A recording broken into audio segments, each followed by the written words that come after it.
Oi, pessoal. Meu nome é Helena e eu sou a professora de redação de vocês aqui do cursinho Antonieta de Barros. E hoje a gente vai trabalhar o gênero dissertativo argumentativo. A gente vai começar, na verdade, a trabalhar esse gênero porque a gente vai passar o nosso primeiro semestre de 2021 tentando entender todas as características, peculiaridades voltadas para a dissertação argumentativa, que é a mais cobrada nos vestibulares e é o gênero do Enem. Acredito que todos vocês que estão aqui no cursinho vão prestar essa prova. E depois, no segundo semestre, a gente vai entender um pouco mais sobre outros gêneros, vamos falar sobre carta, vamos falar sobre artigo de opinião, a gente vai falar também sobre alguns gêneros voltados para as mídias virtuais, que são gêneros que às vezes são cobrados no vestibular da Unicamp, por exemplo. Então, se alguém aqui for prestar esse vestibular, é importante ter uma noção de como funcionam essas produções textuais. Mas pensando na grande importância da dissertação argumentativa para o Enem, para a VUNESP, para a FUVEST, por exemplo, para outros vestibulares também, a gente vai entender bem toda a questão estrutural, as características e as peculiaridades da dissertação argumentativa.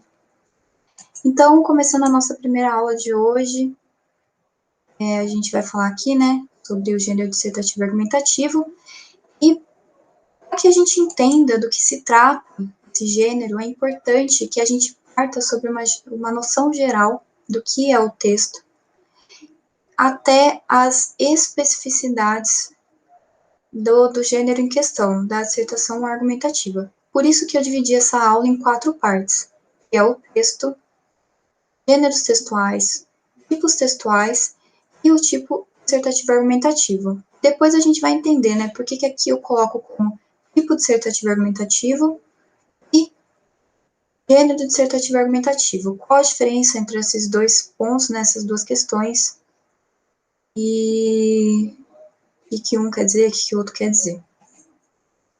Entrando agora na questão do texto, o que é o texto?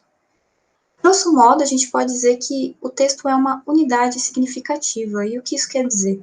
De modo geral, o texto está vinculado à ideia de fazer sentido. Então, a produção de um determinado texto, seja um texto falado, seja um texto escrito, ele vai se articular de maneira que os objetivos estabelecidos pelo sujeito produtor, o que seria esse sujeito produtor? Aquela pessoa que vai fazer essa produção textual, né, que vai produzir o texto, que esses objetivos eles sejam atingidos e assim o leitor possa compreender o sentido dentro daquele texto a partir do que foi pensado previamente por esse sujeito produtor. Então, por isso que a gente pode dizer que não necessariamente um texto, a produção de um texto, ela ocorre de uma maneira, que a gente pode dizer assim, de uma maneira livre, porque quando se vai produzir um texto, é pensado o objetivo que se tem com aquele texto, né? O que você quer que o seu leitor ou o seu ouvinte entenda a partir daquela sua produção textual, daquilo que você está dizendo. E aí é por isso que a gente diz que a produção de um texto, ela vai envolver algumas habilidades, que seria o que dizer, como dizer e para quem dizer. E aí é por isso que, quando você vai produzir um texto, você cria uma espécie de mapa, e a partir de marcas e pistas dentro desse mapa, que é o texto, você vai guiando o leitor no caminho da interpretação desejada, né, da interpretação esperada, que você esperava previamente. E é muito importante que a gente pense que o texto ele vai dialogar externamente com a sua situação de produção. O que seria essa situação de produção? O contexto em que ele está sendo produzido, em que contexto ele está sendo produzido, né? Se é um contexto escolar, se é um contexto de vestibular, por exemplo, que é um contexto específico, se é um contexto informal, se é um contexto formal, se é um contexto de trabalho. Mas que mesmo, apesar desse contexto, ele vai se relacionar com questões internas. E onde estão essas questões internas? Né? Essas questões internas estão dentro do texto, que são as relações que se dão em estruturas linguísticas. Então, as questões internas, elas são as estruturas linguísticas dentro do texto. O que são estruturas linguísticas? São as palavras que vão ser utilizadas, as expressões, as construções da frase. Então, a gente pode dizer que o texto ele vai ter duas dimensões, que é o que a gente chama de face externa e face interna. A face externa do texto, que é o que a gente vai falar agora, né, a primeira parte aqui nesse primeiro momento, são os gêneros textuais. Então, primeiramente, a gente pode dizer que gêneros textuais são manifestações culturais relacionadas ao uso da língua. Então, isso quer dizer que, em um dado contexto de comunicação, novamente, esse contexto de comunicação pode ser falado ou escrito, vai acontecer o uso de um gênero específico. Então, a gente pode concluir que as comunicações, elas ocorrem através de gêneros textuais, né? E aí entra um ponto muito importante também, que o que vai diferenciar um gênero textual de outro gênero textual é o que a gente chama de contexto sociocomunicativo. Seria esse contexto sociocomunicativo. De acordo com uma determinada comunicação, uma determinada situação de comunicação, a gente vai selecionar um gênero específico para ser usado naquela interação. E a gente pode dizer, então, também, que como existem muitas situações de comunicação, variadas situações de comunicação, não há uma quantidade definida e limitada de gêneros. Por quê? Ao passo que situações de comunicação, algumas situações podem deixar de existir, por exemplo, uso de cartas não são mais frequentes, então eles estão deixando de existir, ainda existe carta, com certeza, né? Ainda chega carta pelo correio, por exemplo.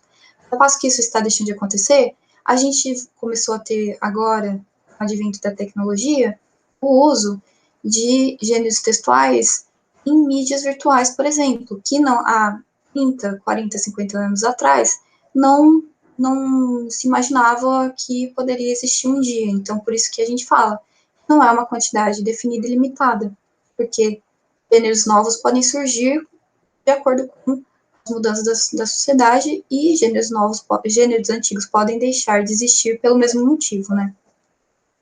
E mais um ponto muito importante é que as noções de certo e errado dentro da língua, elas vão estar vinculadas a esses gêneros, porque cada gênero vai ter uma característica específica, vai ter algumas exigências específicas, e é a partir dessas exigências que a gente vai determinar o que cabe dentro daquele gênero e o que não cabe dentro daquele gênero. Então, vai ter gênero que vai admitir, por exemplo, o uso de informalidades da língua portuguesa, o uso de siglas, o uso de gírias, e vão ter gêneros que não vão admitir esse tipo de usos da língua portuguesa. Se a gente pensar no uso de gênero, no uso do WhatsApp, por exemplo, dentro do WhatsApp a gente pode usar certas gírias, certas siglas. Se a gente pegar o currículo de um currículo vitae, né, onde você usa para colocar informações para mandar para uma empresa, para mandar para uma escola, para mandar para um escritório, qualquer lugar que você esteja procurando emprego. Dentro desse gênero, você não vai poder colocar questões informais da língua, porque o gênero não vai admitir isso. Vai estar errado de acordo com aquele gênero. E aí, a gente passando para a próxima parte, a gente tem a face interna do texto, que são os tipos textuais. E aí, o que isso diferencia, né? O que se diferencia um tipo textual de um gênero textual? Quando a gente fala de tipo textual, a gente diz que há um número restrito. Então, ao passo que nos gêneros a gente tinha um número ilimitado, porque estava relacionado a situações de comunicação, que situações sociocomunicativas, né, de interação e tudo mais, que são situações, N situações que podem tanto deixar de existir como existirem novas. No tipo textual, a gente não tem essa associação à situação de comunicação. Na verdade, o tipo textual ele está associado à parte interna do texto, que são as características do texto, as características linguísticas do texto, as características voltadas para as palavras, para as expressões, para as questões gramaticais. É por isso que há um número restrito de tipos textuais, que a questão gramatical da língua portuguesa, por exemplo, ela é restrita, ela não a gramática em si é restrita, até porque a gramática ela se altera, né? As regras gramaticais podem se alterar de acordo com o tempo, mas dentro de, como o gênero ele tem algumas estruturas fixas, a gente não vai ter como ter N gêneros, né? Infinitos gêneros. E então a gente vai diferenciar um tipo textual de outro a partir de critérios, alguns critérios definidos. É por isso que um tipo textual intuitivo vai ser diferente de um tipo textual narrativo, por exemplo. No intuitivo, a gente vai ter o uso de estruturas linguísticas voltadas a verbos no imperativo, a verbos de ordem, a verbos de que vão guiar a pessoa a fazer alguma coisa, né? Dar instruções. Na narração, a gente vai ter construções linguísticas voltadas a verbos, por exemplo, no pretérito do indicativo, que vão contar fatos, contar acontecimentos.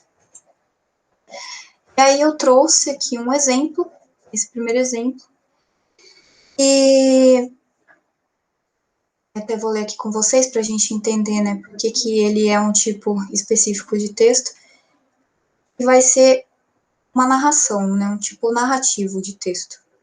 Ontem eu fui ao teatro e assisti a uma peça de Nelson Rodrigues.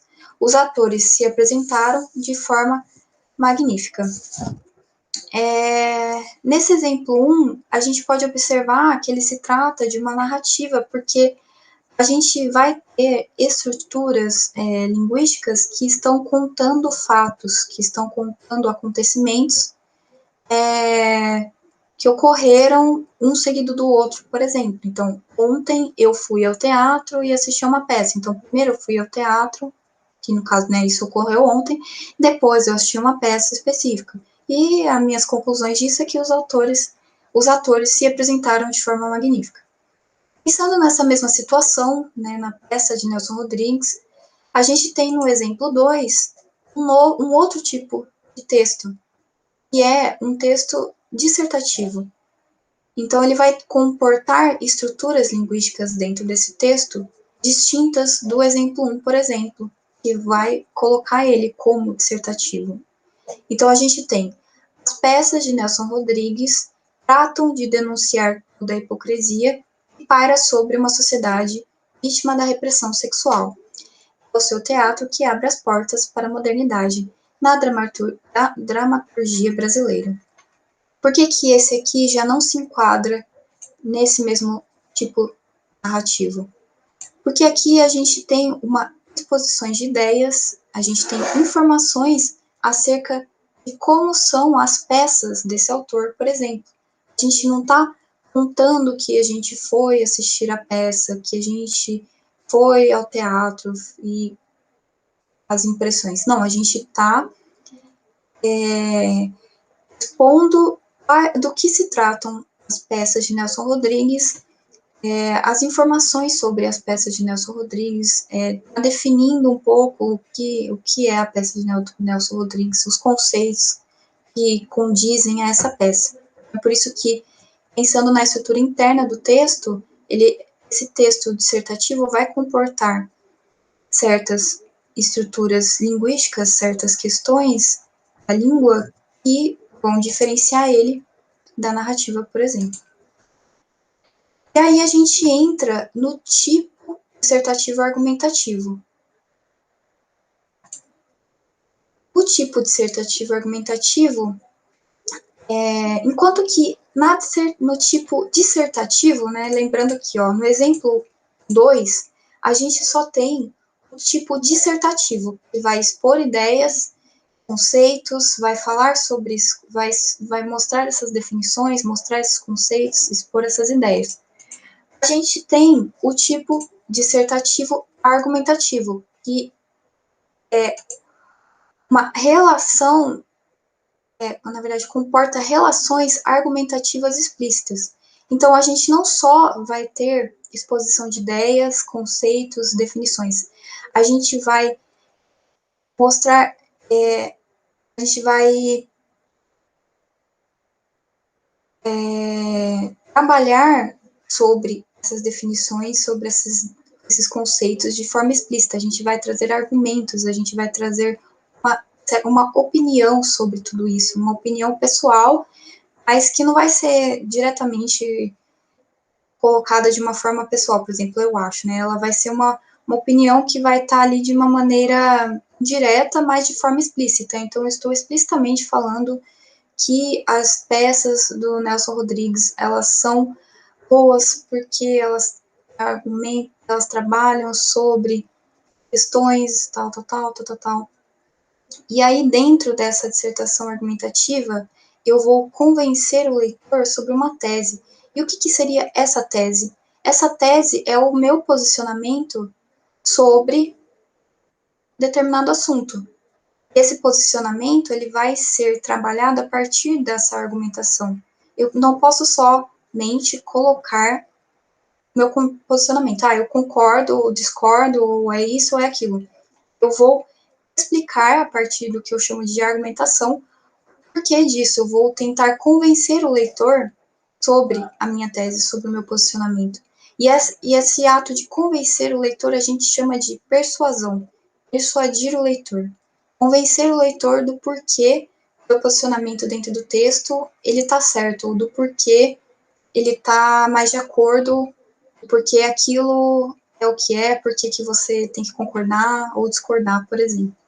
E aí, para ficar mais claro, eu trouxe o exemplo 1, que é um texto unicamente dissertativo, um texto da Veja, de 2015, um trechinho, né? Eu vou ler aqui com vocês para depois vou tratar algumas questões. Então, no exemplo 1, a forma temporária como tratam os vídeos criados reflete outro aspecto característico desses apps. Em oposição à noção de que tudo que é postado na internet fica registrado para a eternidade, tem potencial de se transformar em viral, os aplicativos querem passar a sensação de efêmero. Quem não viu a transmissão ao vivo dificilmente terá nova chance. Nisso, eles se assemelham a outro app de sucesso, o Snapchat, serviço de troca de mensagens pelo qual o conteúdo é destruído segundos após ser recebido pelo destinatário. A gente observa que no texto dissertativo a gente vai ter enunciados de identificação, caracterização e ligação de fenômenos. Então, a produção de sentido ela vai depender mais da ligação entre esses pontos, entre propriedades e fenômenos, do que entre sequências de acontecimentos. E ele é indicado, como eu já falei anteriormente, para informar ou para explicitar relações entre processos ou acontecimentos. Então, a gente vai notar aqui, ó, que identificação. Do que esse texto fala? Ele fala de aplicativos. Enquanto a gente lê, a gente percebe que a gente está falando de um texto que está se referindo a determinados aplicativos. E o que são esses aplicativos? Qual a caracterização? a forma temporária como tratam os vídeos criados. Esses aplicativos tratam determinados vídeos criados seriam vídeos que nós criamos, de forma temporária. Eles querem passar a sensação de efêmero. Os vídeos são temporários, então eles passam a sensação de efêmero. O conteúdo é destruído segundo após ser recebido para o destinatário. Por que ele passa a sensação de efêmero? Porque o conteúdo ele é destruído após ser recebido pelo destinatário. E aí ele traz também uma ligação de fenômenos. Em oposição a noção de que tudo o que é postado na internet fica registrado para a eternidade e tem potencial de se transformar em viral. Então, esses aplicativos em específico, que são os aplicativos que tratam os vídeos criados de forma temporária, causando sensação de efêmero, porque destrói vídeos segundos após ser recebido, eles estão em oposição a tudo aquilo que é postado na internet e que fica registrado para a eternidade, que acaba sendo algo que tem o potencial de se transformar em viral. Além disso, a gente tem uma outra ligação desse aplicativo. Eles se assemelham a outro aplicativo de sucesso, o Snapchat. Então, o Snapchat já foi um aplicativo criado com essa finalidade de fazer vídeos que são excluídos segundos após. Agora, no exemplo 2, a gente vai ter um tipo dissertativo argumentativo. A gente não vai ter apenas exposição de ideias, a gente vai ter uma tese por trás, a gente vai ter uma argumentação para comprovar essa tese, para persuadir o leitor, convencer o leitor sobre esse posicionamento. Então, a gente tem aqui, vou ler com vocês também. Fazer pesquisa crítica envolve difíceis decisões de cunho ético e político, a fim de que, não importa quais sejam os resultados de nossos estudos, nosso compromisso com os sujeitos pesquisados seja mantido. A questão é complexa por causa das múltiplas realidades dos múltiplos participantes envolvidos na pesquisa naturalística da vida social. Acho que era vida social aqui, no caso, foi um pequeno engano.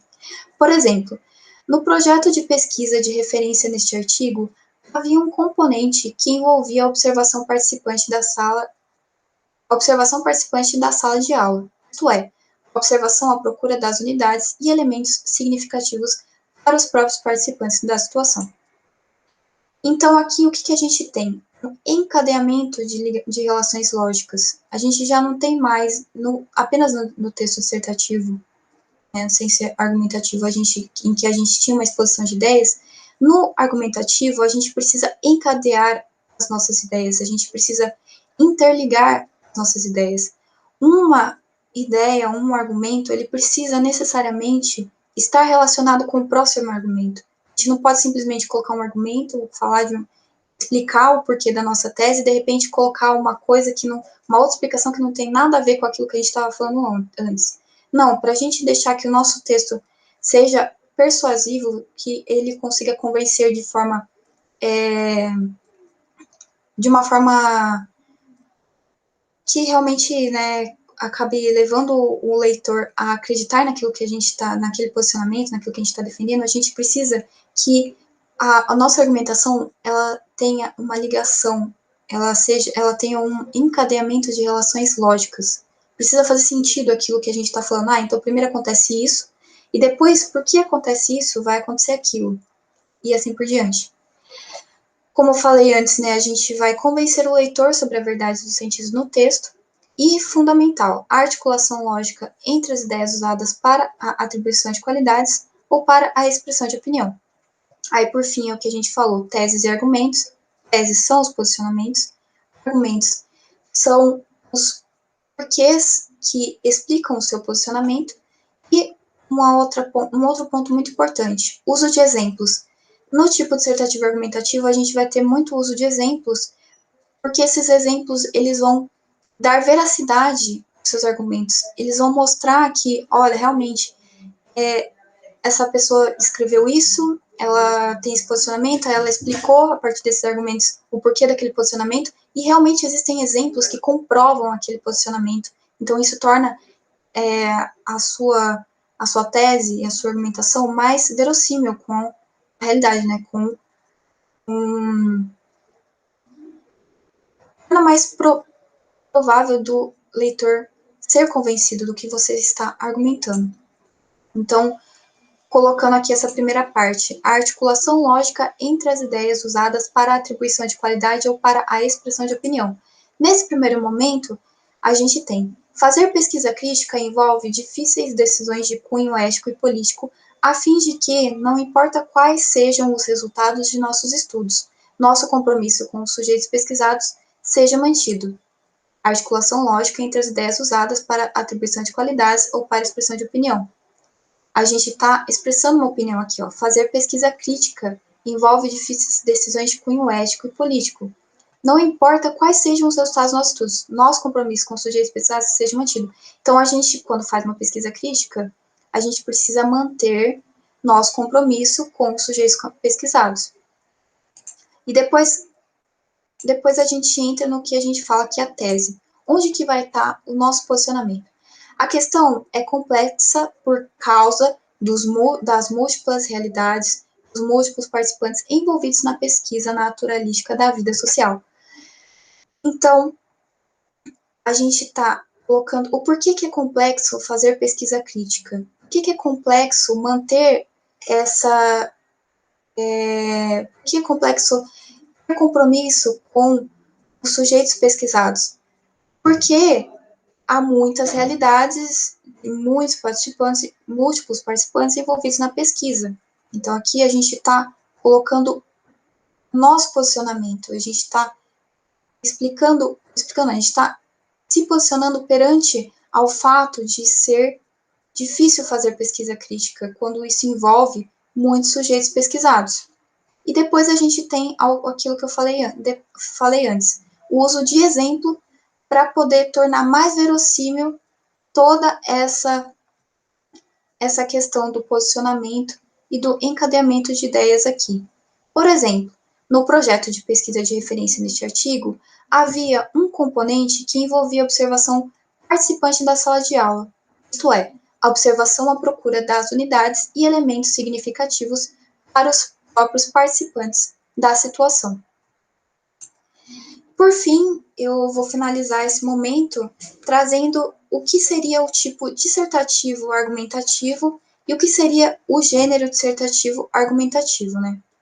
Como eu falei antes, o tipo ele vai envolver questões internas no texto, então algumas características específicas dentro da estrutura linguística, dentro da construção linguística do texto, que vão determiná-lo como sendo parte de um tipo específico de texto ou parte de um outro tipo específico de texto.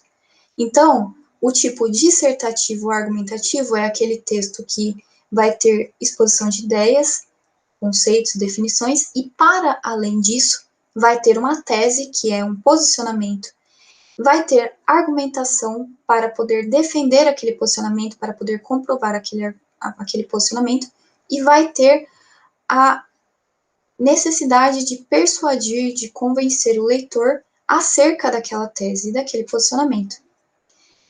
Entretanto, a gente tem o que se chama gênero dissertativo argumentativo. Lembra que eu falei no começo sobre a questão de o gênero ser ele acabar ocorrendo, uma manifestação cultural que ocorre de acordo com o contexto sociocomunicativo? Então, isso também acontece com a dissertação argumentativa. Por quê? Porque especificamente a dissertação argumentativa do vestibular, toda essa estrutura que a gente segue, fixa, todas as características, não todas, né, mas na verdade a grande maioria que eles colocam lá, os limites de linhas que eles colocam, o que se espera no texto, o que precisa estar bem certinho ali, o texto precisa ter isso, isso e isso, senão a sua redação começa a perder certos pontos. Tudo isso está relacionado a esse contexto sociocomunicativo específico que é o vestibular. Então, por isso que o gênero dissertativo argumentativo do vestibular, para além do tipo dissertativo argumentativo, ele ele tem as suas características que vão fazer com que ele seja um gênero dissertativo argumentativo que ocorre apenas quando se trata de uma produção textual voltada para o vestibular.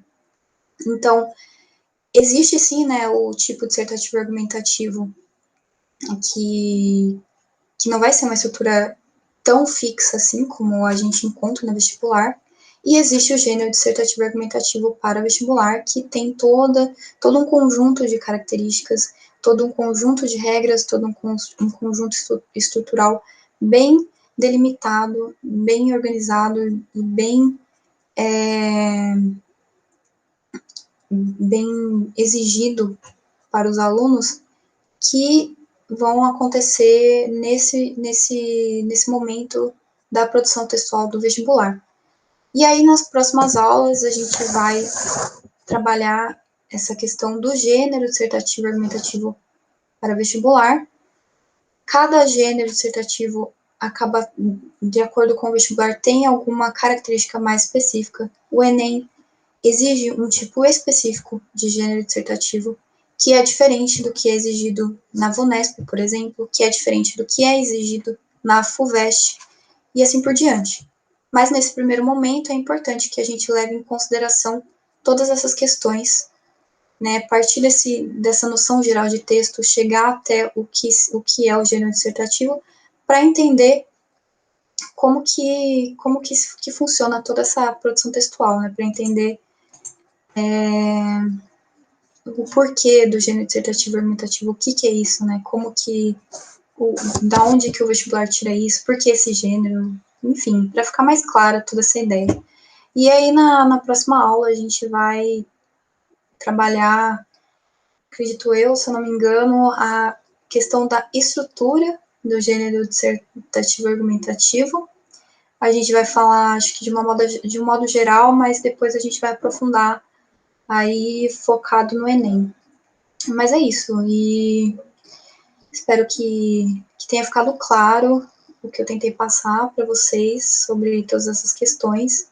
Se ficar alguma dúvida, se ficar alguma parte, alguma questão que eu não falei, que poderia ter comentado aqui, vocês podem me mandar mensagem lá no grupo, me mandar mensagem no privado, e aí a gente vai começar as produções textuais no decorrer das próximas semanas. Mas é isso, gente. Qualquer dúvida eu estou à disposição. E um bom estudo aí para todo mundo. E até a próxima aula.